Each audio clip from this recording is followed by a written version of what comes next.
Hello friends, welcome है आप सभी का आपके इस कृष्णा आर्ट्स एजुकेशन चैनल में, जो केवल और केवल बोर्ड एग्जाम की तैयारी करवाने के लिए बनी है। इसलिए इस चैनल को आपने अभी तक सब्सक्राइब नहीं किया तो इस चैनल को सब्सक्राइब कर दें और साइड के बेल नोटिफिकेशन को प्रेस कर दें, ताकि हमारी वीडियो का लेटेस्ट नोटिफिकेशन आप तक सबसे पहले पहुँच सके। और अगर आप हमारे इस यूट्यूब चैनल पर नए हैं तो आप टेलीग्राम चैनल को भी ज्वाइन कर लें। टेलीग्राम चैनल का लिंक डिस्क्रिप्शन में भी दिया हुआ है और आप टेलीग्राम एप्लीकेशन में कृष्णा आर्ट्स एजुकेशन चैनल को सर्च करके भी ज्वाइन हो सकते हैं, क्योंकि इस चैनल का जो भी स्टडी मटेरियल आपको प्रोवाइड किया जाएगा वो टेलीग्राम चैनल के माध्यम से किया जाएगा। और स्टडी मटेरियल के अलावा भी आपको टेलीग्राम चैनल पर क्विज और प्रैक्टिस करवाया जाएगा, जिससे आपको एग्जाम में बहुत ज़्यादा हेल्प मिलेगी। इसलिए आप टेलीग्राम चैनल को अवश्य ज्वाइन कर लें। तो चलिए इस क्लास में आगे की ओर बढ़ते हैं। इस क्लास में हम आपको कक्षा 10 का विज्ञान साइंस का क्रैश कोर्स, जिसमें 800 plus important objective questions with questions bank है इस क्रैश कोर्स में, उसका हम आपको 11वां क्लास अर्थात पार्ट 11 करवाने वाले हैं। हमने आपको बताया कि हम आपको इस क्रैश कोर्स में टोटल 20 क्लास कराएंगे और इन 20 क्लास को सिर्फ आप अच्छे से अटेंड कर लेते हैं तो आप 100% एग्जाम में, साइंस के एग्जाम में अच्छा स्कोर कर पाइएगा। और अगर आपने इसका फर्स्ट से लेकर 10th तक के क्लास के वीडियो को अटेंड नहीं किया तो आप डिस्क्रिप्शन में दिए गए लिंक साइंस क्रैश कोर्स के प्लेलिस्ट में जाकर इसके 1 से लेकर 10 तक के पार्ट के वीडियो को भी अटेंड कर लें, देख लें। तो चलिए इस 11वें पार्ट में आगे की ओर बढ़ते हैं।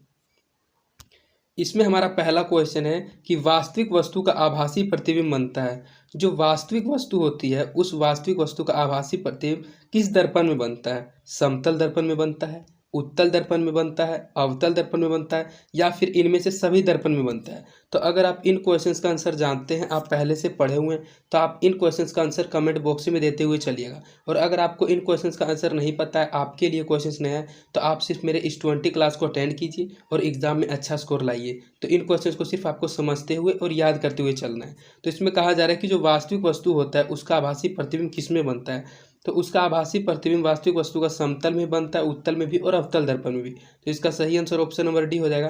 इनमें से सभी दर्पणों में वास्तविक वस्तु का आभासी प्रतिबिंब बन जाता है। डायोप्टर उस लेंस की क्षमता होती है जिसकी फोकस दूरी, इसमें पूछा जा रहा है कि जो डायोप्टर होती है लेंस की क्षमता, वह किस लेंस की क्षमता की होती है जिसकी फोकस दूरी सेंटीमीटर है, 1 सेंटीमीटर है, 2 मीटर है, 2 सेंटीमीटर है, या फिर 1 मीटर है?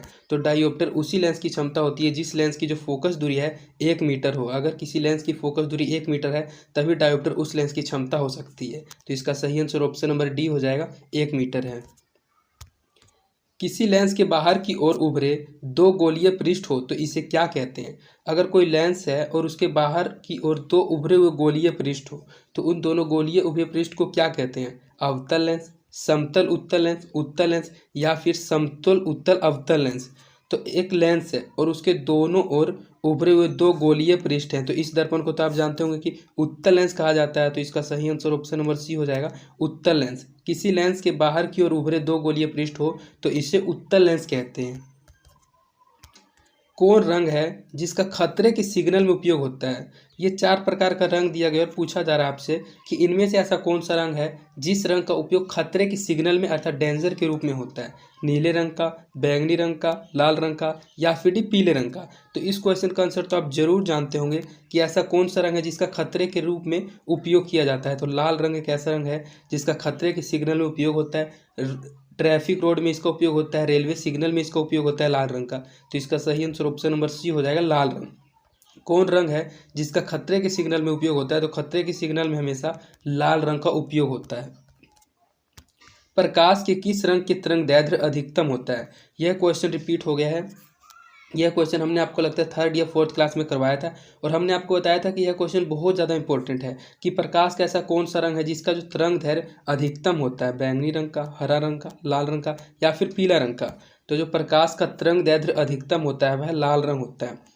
तो इसका सही आंसर ऑप्शन नंबर सी हो जाएगा, लाल रंग का। और अगर यहाँ यह पूछा जाता कि प्रकाश के किस रंग का तरंगदैर्घ्य न्यूनतम होता है, तो न्यूनतम होता है बैंगनी रंग का और तरंगदैर्घ्य अधिकतम होता है लाल रंग का। तो इन दोनों बातों में आपको कंफ्यूज नहीं होना है, तरंगदैर्घ्य अधिकतम हमेशा लाल रंग का होता है। तो इसका सही आंसर ऑप्शन नंबर सी हो जाएगा, लाल रंग का तरंगदैर्घ्य अधिकतम होता है।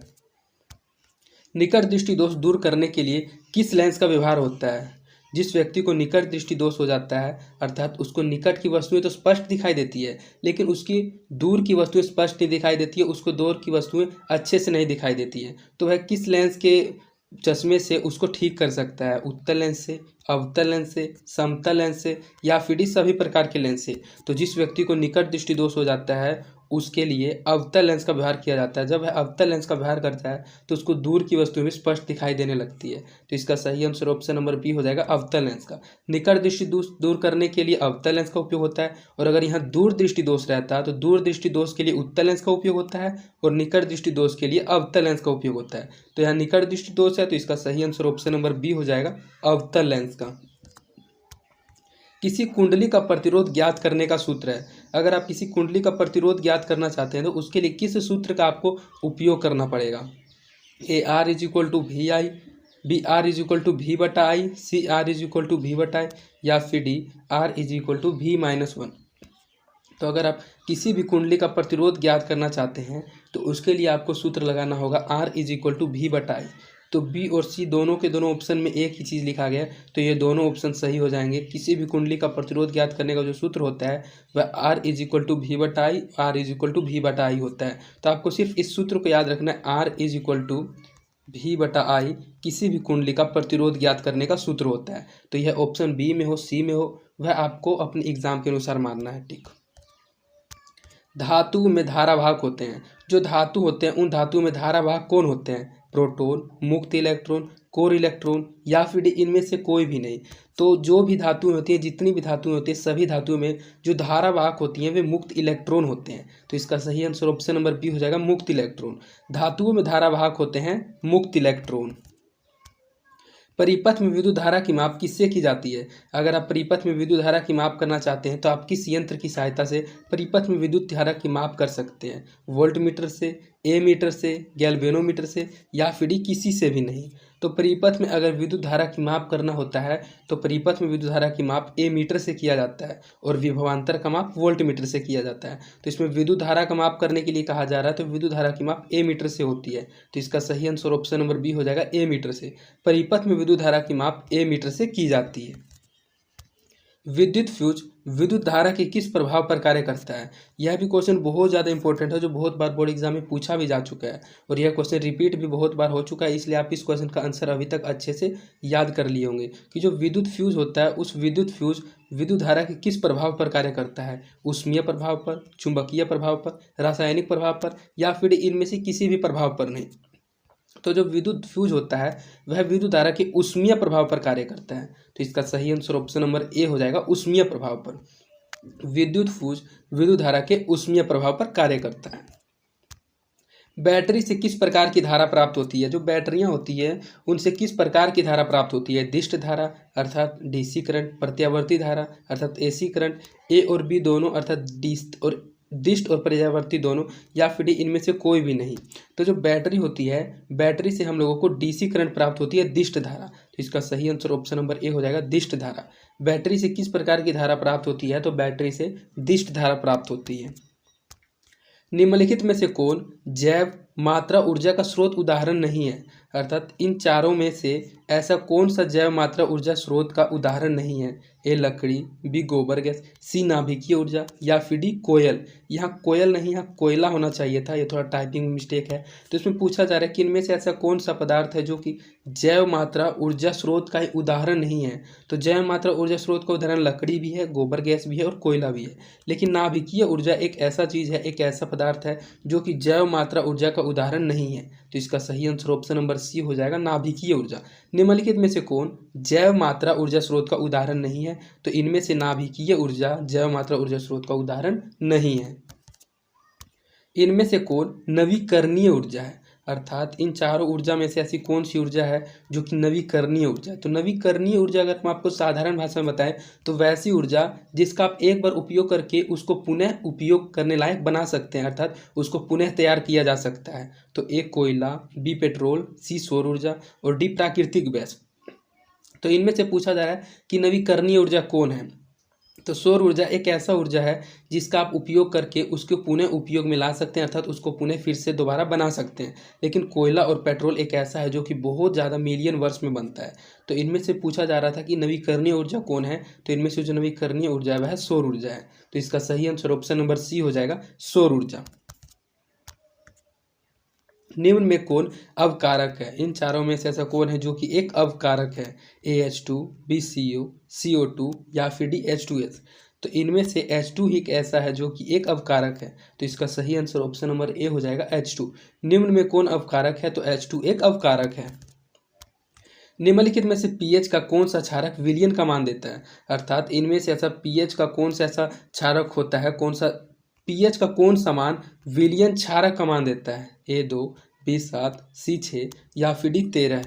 तो जब 7 से अधिक होगा पीएच का मान तब तो उसका विलयन क्षारक देगा, और जब 7 से कम होगा तब वह अम्लीय देगा। तो इसमें पूछा जा रहा है क्षारक, तो 7 से अधिक तो सिर्फ एक ही ऑप्शन है 13। तो इसका सही आंसर ऑप्शन नंबर डी हो जाएगा 13। इस क्वेश्चन में आपको इतना सिर्फ समझना है कि अगर किसी विलयन का पीएच मान 7 से कम हो तो वह विलयन अम्लीय होगा, और अगर किसी पीएच के विलयन का मान 7 से अधिक हो तो वह विलयन क्षारक होगा, अर्थात क्षारीय होगा। तो इसमें क्षारक विलयन है, तो क्षारक विलयन का मान जो पीएच मान होगा वह 7 से अधिक होगा। तो 7 से अधिक सिर्फ एक ही ऑप्शन है 13। तो इसका सही आंसर ऑप्शन नंबर डी हो जाएगा 13।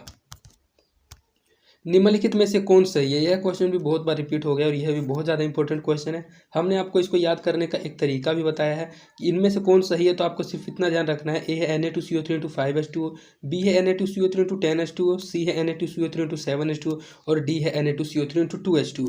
तो इन सभी में सब सेम रहता है, सिर्फ यहाँ H2O के आगे ये जो है ये चेंजिंग रहता है 5, 10, 7 और 2। तो इनमें जो सही होता है वह Na2CO3 × 10H2O, सिर्फ 10 वाला ही सही होता है, बाकी सब गलत होता है। तो इसका सही आंसर ऑप्शन नंबर बी हो जाएगा। इनमें से कौन सही है? तो इनमें से सही है Na2CO3 × 10H2O। लिटमस रंजक बैंगनी रंग का होता है जो निकाला जाता है। जो लिटमस रंजक होता है वह बैंगनी रंग का होता है, तो वह किस चीज़ से निकाला जाता है? ए लाइकेन से, बी लाल पत्ता गोभी से, सी हल्दी से या फिर डी पेटूनिया फूल से। तो जो लिटमस बैंगनी रंग का होता है लिटमस रंजक, वह लाइकेन से निकाला जाता है। तो इसका सही आंसर ऑप्शन नंबर ए हो जाएगा, लाइकेन से। लिटमस रंजक जो बैंगनी रंग का होता है वह किस चीज़ से निकाला जाता है? तो वह लाइकेन से निकाला जाता है। तो इसका सही आंसर ऑप्शन नंबर ए हो जाएगा, लाइकेन से। शुष्क बुझा हुआ चूना पर क्लोरीन गैस की क्रिया से कौन सा पदार्थ बनता है? अर्थात कोई शुष्क है और बुझा हुआ चूना है, और अगर आप उसको क्लोरीन गैस की क्रिया करते हैं तो उससे कौन सा पदार्थ बनेगा? ए विरंजक चूर्ण, बी कैल्शियम क्लोराइड, सी हाइड्रोक्लोरिक अम्ल या फिर डी जल बन जाएगा। तो जब शुष्क बुझा हुआ चूना को क्लोरीन गैस से अभिक्रिया कराते हैं तो विरंजक चूर्ण पदार्थ बनता है। तो इसका सही आंसर ऑप्शन नंबर ए हो जाएगा, विरंजक चूर्ण पदार्थ बनता है। सोडियम क्लोराइड का पीएच मान लगभग 11 है, 12 है, 13 है या फिर 7 है। तो जो सोडियम क्लोराइड होता है उसका पीएच मान कितना होता है वह पूछा जा रहा है। तो सोडियम क्लोराइड का पीएच मान 7 होता है। तो इसका सही आंसर ऑप्शन नंबर डी हो जाएगा, 7 है। सोडियम क्लोराइड का पीएच मान लगभग 7 है। नीला थोथा का रासायनिक सूत्र क्या है? जो नीला थोथा होता है उसका रासायनिक सूत्र क्या होता है? CuSO4 × 7H2O, CuSO4 × 5H2O, CuSO4 × 4H2O या फिर CuSO4 × 10H2O। तो जो नीला थोथा होता है उसका रासायनिक सूत्र CuSO4 × 5H2O होता है। तो इसका सही आंसर ऑप्शन नंबर बी हो जाएगा। नीला थोथा का रासायनिक सूत्र CuSO4 × 5H2O होता है। जब सोडियम हाइड्रोक्साइड जिंक से अभिक्रिया करता है तो कौन सा उत्पादन बनाता है? जो सोडियम हाइड्रोक्साइड होता है और जो है जिंक से अभिक्रिया करता है, तो जिंक से अभिक्रिया करने के बाद कौन सा अभिक्रिया बनाता है, कौन सा उत्पाद बनाता है? Na2ZNO + H2 बनाता है, NaZNO2 + H2 बनाता है, NaOZN + H2 बनाता है या फिर Na2ZNO2 + H2 बनाता है। तो जब सोडियम हाइड्रोक्साइड जिंक से अभिक्रिया करता है तो Na2 और ZNO2 जब जिंक से अभिक्रिया करता है तो वह कौन सा पदार्थ बनाता है? तो +H2 बनाता है। तो इसका सही आंसर ऑप्शन नंबर डी हो जाएगा कि जब भी सोडियम हाइड्रोक्साइड जिंक से अभिक्रिया करेगा तो वह Na2ZNO2 + H2O बनाएगा। तो इसका सही आंसर ऑप्शन नंबर डी हो जाएगा, Na2ZNO2 + H2O। पीतल है, जो पीतल है यह क्या है? एक धातु है, एक अधातु है, मिश्र धातु है या फिर उप धातु है? तो जो पीतल है यह दो धातुओं के मेल से बना है, अर्थात यह मिश्र धातु है। तो इसका सही आंसर ऑप्शन नंबर सी हो जाएगा, मिश्र धातु। पीतल क्या है? तो पीतल एक मिश्र धातु है। ब्रोमीन अधातु की अवस्था होती है। जो ब्रोमीन है यह एक प्रकार की अधातु है, और पूछा जा रहा है कि जो ब्रोमीन अधातु है इसकी अवस्था कैसी होती है? ठोस होती है, गैस होती है, द्रव होती है या फिर इनमें से कुछ भी नहीं होती है? तो हम आपको बता दें कि ब्रोमीन एक ऐसा अधातु है जो कि द्रव अवस्था में पाई जाती है। तो इसका सही आंसर ऑप्शन नंबर सी हो जाएगा, द्रव। और पारा एक ऐसा धातु है जो कि द्रव अवस्था में पाया जाता है। तो आपको इन दोनों क्वेश्चन में कंफ्यूज नहीं होना है। ऑब्जेक्टिव क्वेश्चन में ऐसा पूछा जाता है कि कौन सा धातु द्रव अवस्था में पाया जाता है, तो धातु पारा द्रव अवस्था में पाया जाता है और अधातु ब्रोमीन द्रव अवस्था में पाया जाता है। तो ब्रोमीन अधातु की अवस्था हमेशा द्रव होती है, तो इसका सही आंसर ऑप्शन नंबर सी हो जाएगा, द्रव। निम्न में से किसे हाइड्रोकार्बन की 3 आबंध है, अर्थात पूछा यह जा रहा है कि इनमें से किस हाइड्रोकार्बन के 3 आबंध हैं, ए CH4, बी C3H6, सी C3H4 या फिर डी C3H8। तो हाइड्रोकार्बन की इनमें से जो 3 आबंध है वह C3H4 के 3 आबंध है, तो इसका सही आंसर ऑप्शन नंबर सी हो जाएगा कि इसमें से C3H4 हाइड्रोकार्बन के 3 आबंध हैं। चीनी का रासायनिक सूत्र क्या है, जो चीनी है उसका रासायनिक सूत्र क्या होता है, CH3COOH, C2H12O6, C12H22 वगैरह या फिर C3H3CHO। तो हमने आपको बताया कि जो चीनी का रासायनिक सूत्र होता है वह C12H22O11 होता है। यह भी क्वेश्चन बहुत बार रिपीट हो गया है और यह बोर्ड के दृष्टिकोण से इंपॉर्टेंट क्वेश्चन भी है, तो आपको इसको अच्छे से याद रखना है कि चीनी का रासायनिक सूत्र क्या है। तो चीनी का जो रासायनिक सूत्र है वह C12H22O11 है, तो इसका सही आंसर ऑप्शन नंबर सी हो जाएगा, C12H22O11। हीलियम परमाणु के बाहरी कक्षा में कितने इलेक्ट्रॉन रहते हैं, जो हीलियम परमाणु है उसके बाहरी कक्षा में कितने इलेक्ट्रॉन रहते हैं, ए 1 इलेक्ट्रॉन, बी 2 इलेक्ट्रॉन, सी 3 इलेक्ट्रॉन या फिर डी 4 इलेक्ट्रॉन। तो हीलियम परमाणु के बाहरी कक्षा में हमेशा 2 इलेक्ट्रॉन रहते हैं, तो इसका सही आंसर ऑप्शन नंबर बी हो जाएगा, हीलियम परमाणु के बाहरी कक्षा में 2 इलेक्ट्रॉन रहते हैं। स्वपोषी पोषण के लिए आवश्यक है, जो स्वपोषी पोषण होता है उस पोषण के लिए क्या आवश्यक है, ए CO2, बी क्लोरोफिल, सी सौर प्रकाश और डी सभी। तो जो स्वपोषी पोषण होता है यह पौधों में होता है, तो पौधों को कार्बन डाइऑक्साइड की भी ज़रूरत है, क्लोरोफिल की ज़रूरत है और सौर प्रकाश की भी ज़रूरत है, क्योंकि वे इन्हीं तीनों की मदद से फोटोसिंथेसिस अर्थात प्रकाश संश्लेषण की प्रक्रिया करके स्वपोषण पोषण को करते हैं। तो स्वपोषी पोषण के लिए तीनों के तीनों अर्थात सभी के सभी आवश्यक हैं, तो इसका सही आंसर ऑप्शन नंबर डी हो जाएगा, सभी। कवक में पोषण की कौन सी विधि है, अर्थात जो कवक होता है उसमें कवक में पोषण की कौन सी विधि होती है, ए स्वपोषी विधि, बी मृतजीवी, सी समभोजी और डी कोई नहीं। तो जो कवक होते हैं उनमें पोषण की मृतजीवी विधि होती है, तो इसका सही आंसर ऑप्शन नंबर बी हो जाएगा, मृतजीवी। कवक में पोषण की कौन सी विधि है, तो कवक में पोषण की मृतजीवी विधि है। क्लोरोफिल वर्णक का रंग है, तो इस क्वेश्चन का आंसर तो आप जरूर जानते होंगे कि जो क्लोरोफिल वर्णक होता है वह किस रंग का होता है, हरे रंग का, नीले रंग का, लाल रंग का या फिर सफ़ेद रंग का। तो जो क्लोरोफिल होता है वह हरे रंग का होता है, क्योंकि क्लोरोफिल का रंग हरा होता है, इसी कारण जो पेड़ पौधे की पत्तियां होती हैं वे हरे रंग की होती है क्लोरोफिल वर्णक के कारण ही। तो इसका सही आंसर ऑप्शन नंबर ए हो जाएगा, हरा। क्लोरोफिल वर्णक का रंग है तो क्लोरोफिल वर्णक का रंग हरा है। पायरुवेट के विखंडन से यह कार्बन डाइऑक्साइड, जल तथा ऊर्जा देता है, तो यह क्रिया होती है किस चीज़ में, जब पायरुवेट का विखंडन होता है तो इसके विखंडन से यह कार्बन डाइऑक्साइड, जल तथा ऊर्जा को देती है, तो यह क्रिया किस में होती है, कोशिका द्रव्य में, माइटोकॉन्ड्रिया में, हरित लवक में या फिर केंद्रक में। तो पायरुवेट का विखंडन जो होता है वह माइटोकॉन्ड्रिया में होता है, और जब उसका विखंडन होता है यह कार्बन डाइऑक्साइड, जल तथा ऊर्जा को देती है, तो इसका सही आंसर ऑप्शन नंबर बी हो जाएगा, यह क्रिया माइटोकॉन्ड्रिया में होती है। यदि हमारे आहार में आयोडीन की कमी है, अर्थात जो हम भोजन लेते हैं अगर हमारे भोजन में, हमारे आहार में आयोडीन की कमी है तो हमें किस रोग के होने की संभावना है, अर्थात हमको इन तीनों में से कौन सा रोग हो सकता है, ए ग्वाइटर, बी गलगंड, सी घेगा और डी ये सभी। तो अगर हमारे आहार में आयोडीन की कमी है तो हम लोगों को ये सभी के सभी रोग हो सकते हैं, अर्थात ये तीनों रोग एक ही समान होते हैं, घेघा, गलगंड और ग्वाइटर। क्योंकि ये जो रोग होता है ये ज़्यादातर महिलाओं में उत्पन्न हो जाता है आयोडीन की कमी से, और इस रोग में जो गर्दन के नीचे वाला गला वाला भाग होता है वह बहुत ज़्यादा फूल जाता है।